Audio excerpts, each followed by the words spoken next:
খ্রিস্টানদের ধর্মীয় উৎসব স্টার সানডে উপলক্ষে ইউক্রেনে যুদ্ধবিরতির ঘোষণা দিয়েছিলেন রাশিয়ার প্রেসিডেন্ট পুতিন। ৩০ ঘণ্টার এই যুদ্ধবিরতি ইতিমধ্যেই কার্যকর করা হয়েছে।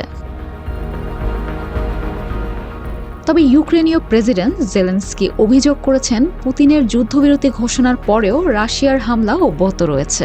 রোববার এক প্রতিবেদনে এই তথ্য জানিয়েছে ব্রিটিশ সংবাদ মাধ্যম বিবিসি।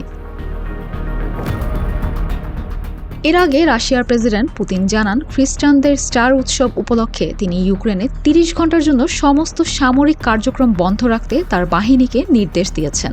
পুতিন বলেন, মানবিক বিবেচনায় রাশিয়া এই স্টার যুদ্ধবিরতির ঘোষণা করেছে। গাজি গ্যাস স্টোভ রান্নায় আনে শিল্পের ছোঁয়া। তিনি সেনাপ্রধান ভ্যালেরি গেরাসিমভকে নির্দেশ দেন এই সময়ের মধ্যে সব ধরনের আগ্রাসী কর্মকাণ্ড বন্ধ রাখতে, তবে যে কোনো উস্কানি বা হামলার জবাব দেওয়ার জন্য প্রস্তুত থাকতে। অন্যদিকে ইউক্রেনের প্রেসিডেন্ট জেলেনস্কি জানান, কিয়েভ এই অস্ত্রবিরতিতে সম্মান দেখাবে, তবে তিনি অভিযোগ করেন রাশিয়া ইতোমধ্যেই এই সিদ্ধান্ত লঙ্ঘন করেছে। তিনি বলেন, যদি রাশিয়া সত্যি নিঃশর্ত ও পূর্ণবিরতিতে যেতে চায়, ইউক্রেনও সেই পথেই হাঁটবে। আমাদের দিক থেকে পদক্ষেপ হবে সম্পূর্ণ সমানুপাতিক।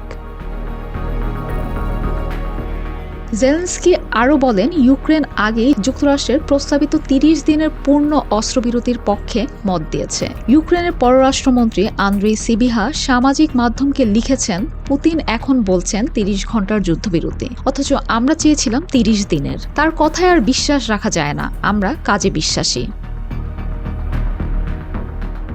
এদিকে যুক্তরাজ্যের পররাষ্ট্র মন্ত্রণালয়ের এক মুখপাত্র বলেন, যদি পুতিন সত্যি শান্তির ব্যাপারে আন্তরিক হন, তাহলে এখনই সময় পুরো আগ্রাসন বন্ধ করে একটি পূর্ণাঙ্গ যুদ্ধবিরতির প্রতিশ্রুতি দেয়া, শুধু একদিনের স্টার বিরতির নয়। ২০২৩ সালে জানুয়ারিতে বড়দিনের সময়ও রাশিয়া যুদ্ধবিরতির ঘোষণা দিয়েছিল, তবে উভয় পক্ষের মধ্যে সমঝোতা না হওয়ায় তা কার্যকর হয়নি। ২০২২ সালের ২৪ ফেব্রুয়ারি ইউক্রেনে পূর্ণমাত্রার আগ্রাসন শুরু করে রাশিয়া। এই যুদ্ধে এখন পর্যন্ত লক্ষাধিক মানুষ হতাহত হয়েছেন, যাদের বড় অংশই সেনা সদস্য। মেরিন আমিন, জিটিভি নিউজ।